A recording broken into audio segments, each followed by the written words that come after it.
tardes. Me voy a subir, que así parezco más alto.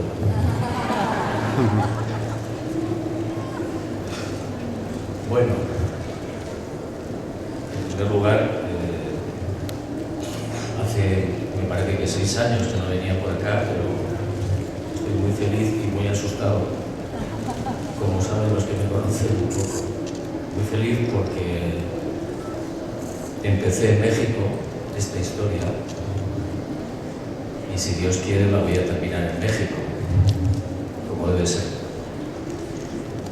Entonces me siento por un lado feliz y como les digo muy asustado, pues que cada vez llevo peor lo de presentar un libro y estar delante de la gente, es horrible.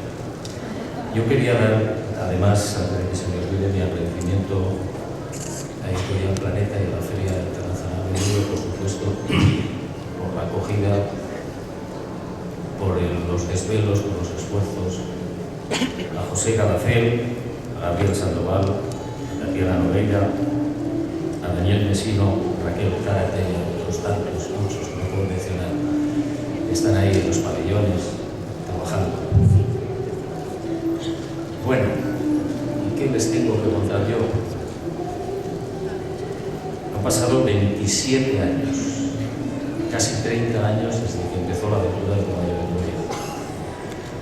El 9 suman 6.386 páginas, si no recuerdo mal.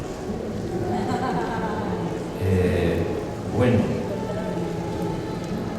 5.386 páginas sobre Jesús de Nazaret no es poco. Voy a intentar no descubrirles qué es el Caballo de Troya 9, porque creo que les prestaría un mal servicio. Pero sí voy a trazar algunos dibujitos, algunas pinceladas de lo que probablemente se van a encontrar ustedes en esta última obra de la Operación Caballo de Troya. Insisto, el último volumen de la Operación Caballo de Troya. Y antes de que me lo pregunten, espero que al final haya un pequeño coloquio que quieran ustedes preguntar. Antes de que ocurra eso, les tengo que decir que yo voy a sacar toda la información que dispongo sobre Jesús de Nazaret, pero no está encuadrada en la Operación Caballo de Troya. Insisto, la operación termina con el 9, pero hay más información que yo voy a sacar. No sé exactamente cuándo, pero la sacaré entera. No es mi costumbre guardarme nada. Si he tardado casi 30 años en sacar esta información, estos 9 volúmenes, ha sido por varias razones. Una está al final del libro, ya la descubrieran ustedes si no han llegado ahí. Y la otra era sencillamente porque había que administrar toda esa información de manera que la gente no pensara que yo estaba haciendo un negocio. Y entre caballo y caballo han pasado hasta 6-7 años. Si yo hubiera estado haciendo un negocio, cosa que nunca haré, jamás, con el personaje de Jesús de Nazaret, yo hubiera sacado un caballo cada año. Pero no ha sido así, como es evidente. Bueno, entonces, entre esos dibujos que yo voy a exponerles aquí, sobre algunas cosas de las 1.100 y pico páginas que tiene Caná, Caballo de Troya 9, para que ustedes simplemente imaginen, redondeen, interpreten y lo lean con mucho más deleite, con mucho más placer. Les adelanto que el libro conviene leerlo despacio, aunque sea un tabique, como me han dicho esta mañana, conviene leerlo despacio. Bueno, ahí se van a encontrar ustedes con una aproximación a la figura de Jesús de Nazaret, que ya había ocurrido en los anteriores libros. En todos ellos, o en casi todos, hay una aproximación física, y también, por supuesto, mental o espiritual, si es que yo soy capaz de llegar a eso, sobre la figura del maestro. Yo me he encontrado en este libro con verdadera sorpresa y con entusiasmo al ver cómo Jesús de Nazaret era un personaje capaz de embarcarse en los trabajos más increíbles. Yo siempre había creído que Jesús de Nazaret era un carpintero y poco más. Pues no, aquí aparece como un sembrador de flores, como un ayudante de molinero, como un recogedor de excrementos en letrinas, como carpintero de barcos, constructor de barcos, en fin, con una serie de profesiones verdaderamente interesantes, variopintas, y cómo se van describiendo en el libro el quehacer de este señor, ¿no? Y cómo lo hace, con qué entusiasmo. No pone ningún problema ni ninguna pega cuando tiene que bajar a una letrina a limpiar de excrementos la finca en la que está trabajando como vendimiador, después como vendimiador. Yo les invito a que se detengan un poco cuando lleguen a esos pasajes de la lectura del 6, del 9, y mediten un poco. Es decir, Jesús de Nazaret era un tipo extraordinario, es decir, no ponía pegas por nada, no tenía ningún problema en hacer el trabajo que tocase en ese momento, y lo hacía con auténtico entusiasmo, con alegría, con dedicación, como si fuera lo último que iba a hacer en su vida. Bueno,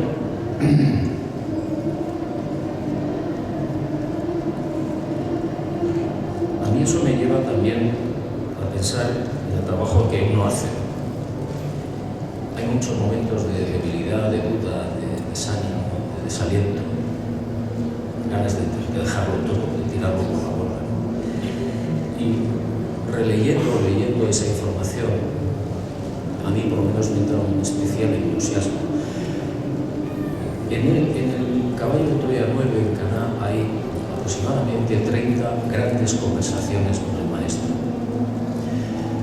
En algunas de ellas, casi todas, se habla del optimismo, del entusiasmo, confía, que es una de las palabras favoritas de Jesús de Nazaret.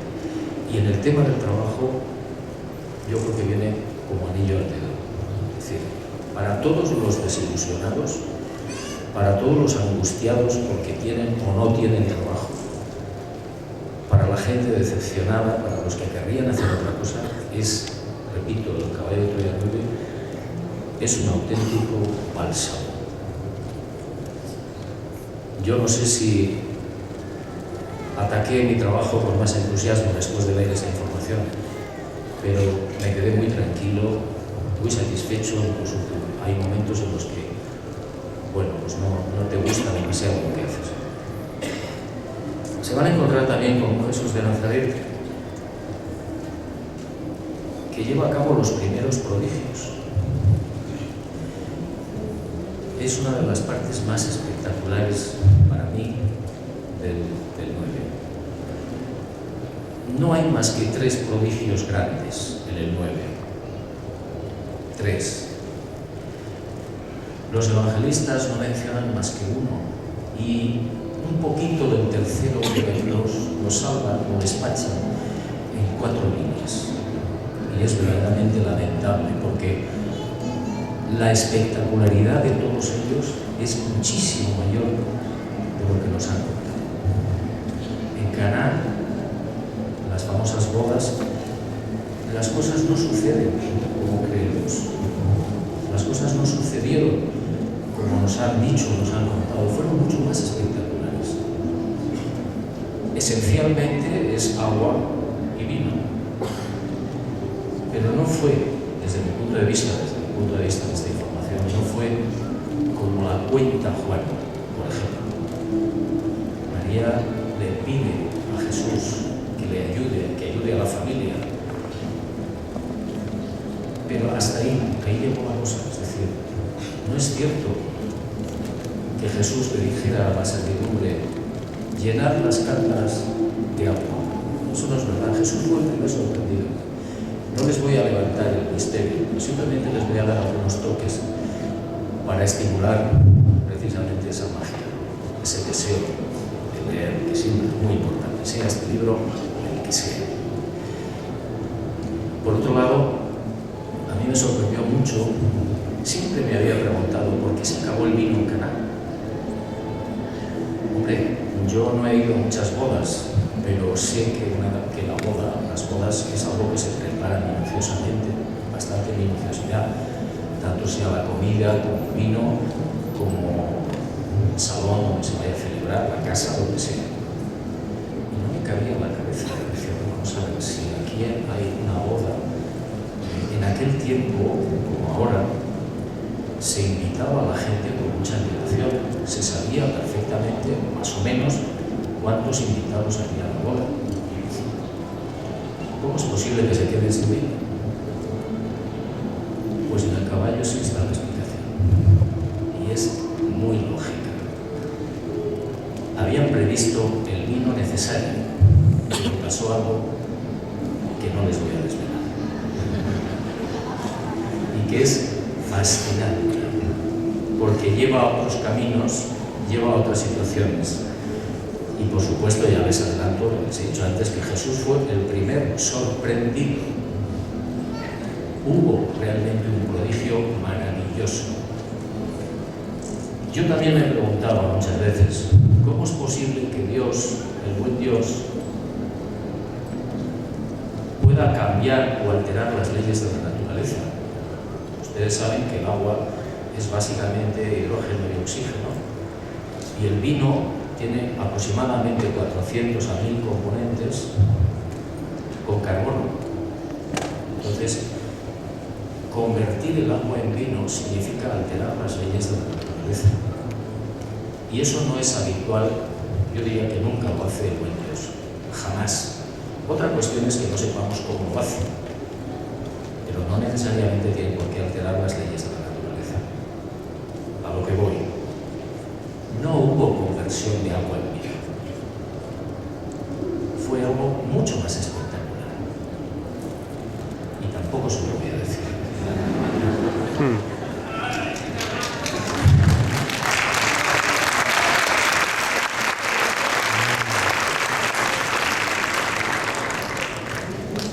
Sí les voy a decir algo, para picarles un poco más.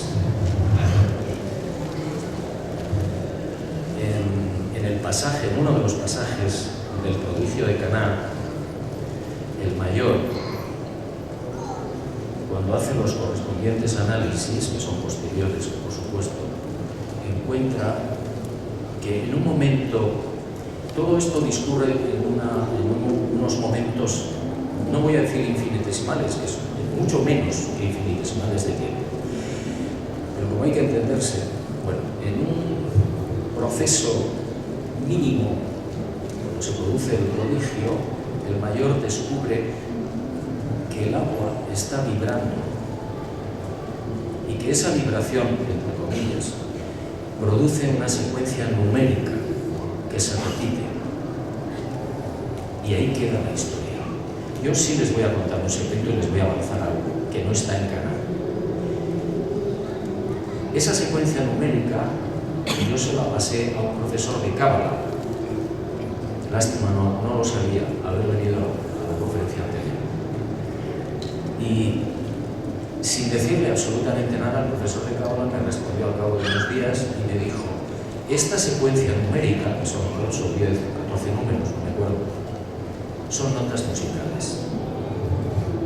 Esas notas musicales las tienen ustedes en mi página web, en la cabecera.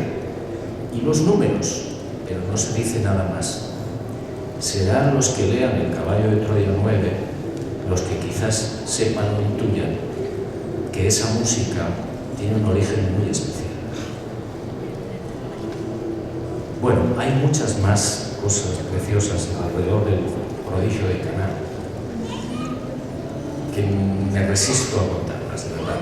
Las tengo a punto de contar, pero no quiero hacerles a ustedes un mal favor. Quiero que se emocionen lo mismo que me emocioné yo. Y hablando de la madre, voy a pasar a otro tema que está en Caná. Está en los otros libros también, pero no con tanta fuerza, no con tanta intensidad como en el 9. Y es que, fíjense, a lo largo de la historia yo intento siempre ser muy respetuoso con todas las creencias y con todas las ideas, que creo que es lo que hay que hacer siempre. Entonces, dicho esto, en los otros libros se habla un poco de la oposición de María a su hijo. Se desvela, se medio dice que había ahí algo raro. Y en el 9 se abren las compuertas definitivamente y se ve cómo María, su madre y sus hermanos y sus discípulos no estaban de acuerdo con Jesús, no le entendieron y sobre todo María se opuso con todas sus fuerzas y su familia al plan de Jesús. Y uno se encuentra con una situación muy extraña porque la historia y la tradición pintan a María como una persona sumisa que aceptó siempre el plan de trabajo de Jesús, su mensaje, etcétera, etcétera. Y no es cierto, desde mi punto de vista. María era una mujer muy inteligente, con un gran carácter, con unas ideas muy sólidas, pero equivocadas. María pretendía que Jesús, el ángel se lo había dicho, aunque el ángel, creo que el texto del ángel está cambiado también por los evangelistas, le había dicho, es el niño de la promesa, el niño del destino. Y ella interpretó lo que interpretaban todos los judíos de entonces. Más de 500 profecías sobre el Mesías libertador, político, el personaje no hijo de Dios, personaje singular que debía llevar al pueblo de Israel al liderazgo de los pueblos, a lo más alto, a la conquista del mundo. Y María era la madre del rey, o al menos así se sentía ella. Por eso cuando Jesús le explica unas pocas veces, no es el camino, no es por ahí, yo no soy el Mesías, la mujer se desmorona y se aparta. Y prácticamente toda su vida, a excepción de la crucifixión, que acude al pie de Jesús de Nazaret, María permaneció al margen y opuesta. Y después de la muerte de Jesús de Nazaret, reconoce su error. Esto, cuando ustedes lo lean en el 9, léanlo con gran calma, porque no es echar por tierra el papel de María, para nada, pero sí colocar, digamos, o abrir una posibilidad, una puerta que podría ser muy verosímil y muy real, y que no lastima ni daña para nada el maravilloso e increíble papel de María, la Señora. Bueno, esa es otra de las aventuras que ustedes van a encontrar en Caná, que espero que les sorprenda, que les emocione, que les indigne, que tiren el tabique o el libro contra la pared y que en definitiva no puedan soltarlo, que es lo que me pasó a mí. Luego hay otras cosas para mí muy emocionantes en el libro, como es el dibujo de los 12. Fíjense que la historia nos deforma mucho las cosas, casi siempre y en casi todo. Entonces, bueno, nosotros tenemos un ejemplo muy vivo, ¿no? Cuando los españoles conquistamos América, pues contamos lo que contamos, pero la verdad no fue así. La verdad fue muy distinta. Fuimos muy... no sé qué calificativo emplear, pero el que emplee me quedaré con él. Entonces, con los apóstoles, yo creo que ha pasado más o menos igual. Pedro, la cabeza de la iglesia, etcétera, etcétera, etcétera. Bueno, pues aquí se hace un dibujo minucioso, pasado por el filtro del humor en algunas ocasiones, que yo creo que hacen mucho más cercanos a los 12, mucho más asequibles, más comprensibles y más queridos. Pues Pedro era un bocazas. Pedro no pensaba cuando hablaba. y le costó muchísimos disgustos. Pedro inventaba las cosas. Hay un pasaje muy divertido en el que Pedro asegura que ha visto a Jesús caminando sobre las aguas. Lo que probablemente sucedió es que Pedro tenía algún problema en la arquitectura del sueño. Y bueno, creyó ver a Jesús caminando sobre las aguas hasta el punto que se tiró al agua. Y menos mal que los otros lo agarraron, si no se ahoga. Bueno, pues a pesar de todo, él siguió manteniendo siempre, y así están los evangelios canónicos, que él vio caminar a Jesús sobre las aguas. Y yo les pregunto, Jesús era bromista, pero no llegaba a esos extremos, no hacía circo nunca. El resto de los discípulos, Andrés, por ejemplo, es el gran desconocido. Andrés fue el primero que fue no elegido, que es un tema también que se toca muy detenidamente en el 9, sino que se acercaron ellos a Jesús. Y Jesús les dijo, vale, sígueme. El primero que lo hizo fue Andrés. Por eso fue nombrado jefe, que tampoco aparece con claridad en la tradición. Y era el hombre serio, reflexivo, al que acudía todo el mundo cuando tenía un problema. No a Jesús, sino a Andrés, hermano de Pedro. Después tenemos a los dos famosos, a Juanito y a Santiago de Cebedeo. Y fíjense qué curioso, esto también se lo voy a adelantar, está en Caná, pero esta no la cuento.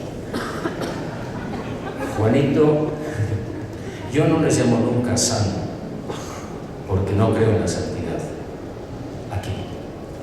La materia es algo limitado, como ustedes saben muy bien, y es imposible ser santo. ¿Por qué? Porque santo es igual a perfecto. Nadie es perfecto, ni lo será nunca. Podemos ser más caritativos o menos caritativos, ser más generosos, etcétera, etcétera, pero nunca santo. Por eso yo siempre me tomo un poco medio en broma las cosas más serias, como hacía Jesús. Entonces Juanito, en su evangelio y el resto de los evangelios dice que bueno, que estaban ahí con las redes y tal, y que pasó Jesús y dijo, venga, vámonos. No, Juanito y Santiago habían estado buscando a Jesús después de los 39 días de retiro que está en el Caballo de Troya 8, en Beit Yitzhak, no en el desierto, sino entre los olivos, y no lo habían encontrado. Cuando llegaron a la zona donde estaba Jesús, cerca de la ciudad de Pela, no en el lago, los evangelistas lo confunden absolutamente todo. Es un desastre. Entonces Juan le dice a Jesús, ¿pero cómo? ¿Tú has elegido ya a Andrés y a Pedro? Pero si nosotros te conocemos de mucho antes. ¿Cómo es esto? Entonces Jesús medio lo pone firmes. Le dice, bueno, vosotros sois amigos míos, no necesitáis ser elegidos para nada. Y Juanito, que es muy soberbio, no lo menciona nunca. ¿Por qué? Porque Jesús le echó una bronca y se cayó, como tantas cosas. Bueno, y el resto de los discípulos, pues ya lo irán ustedes descubriendo. A mí me llamó mucho la atención Felipe, el intendente que llevaba los asuntos de la cocina y de la intendencia. Era un hombre apegado al suelo. No solo le interesaba el dinero, como a Tomás. Tomás probablemente odiaba a las mujeres. Era el divorciado del grupo. Y eso le llevó a unas situaciones medio divertidas. Pero lo humaniza muchísimo. Es decir, Jesús al final se rodea de un grupo de personas que son bastante representativas de la época y del estatus social, etc. No eran, los apóstoles, los discípulos, no eran unos ignorantes. Tenían ciertos estudios, habían ido a la sinagoga, habían hecho lo que podríamos entender hoy como enseñanza primaria, y algunos incluso habían llegado a la secundaria en nuestros términos.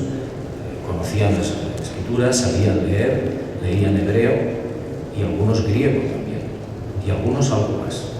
Es decir, no eran los desarrapados que pensamos que eran, no.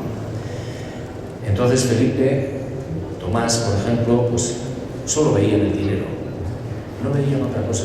Y la posibilidad de ser generales o ministros de finanzas cuando el Mesías fuera el rey. El resto igual, pero algunos más.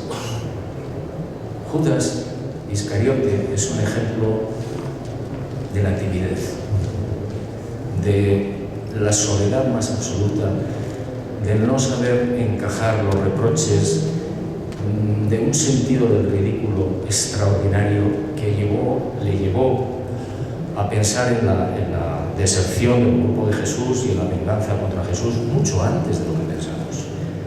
Porque Jesús era muy amable, extraordinariamente cercano, positivo siempre, pero sabía decir las cosas con firmeza. Y a un momento determinado le llama al orden a Judas, entre otras cuando estaba en aquella famosa cena y alguien derrama un frasco de perfume a los pies de Jesús y en los cabellos de Jesús, y Judas murmura, y Jesús le para los pies. Entonces esas cosas a Judas no se le olvidaron nunca. Era un muchacho con una infancia muy difícil. Lo van a descubrir también en Caná. Y van a sentir quizás cierta simpatía por él. Se lo garantizo. A pesar de lo que hizo, sentirán simpatía por él. Bueno, se nos está acabando el tiempo. Yo quiero dar paso a las preguntas si las hay. Y bueno, lo único que quiero es que sigan descubriendo el libro conforme lo vayan leyendo, que se emocionen todo lo posible, que para eso es, y que no se desesperen, que hay más información. Pero yo cumplo órdenes. ¿De acuerdo? Repito, muchísimas gracias por estar aquí. Empecé en México.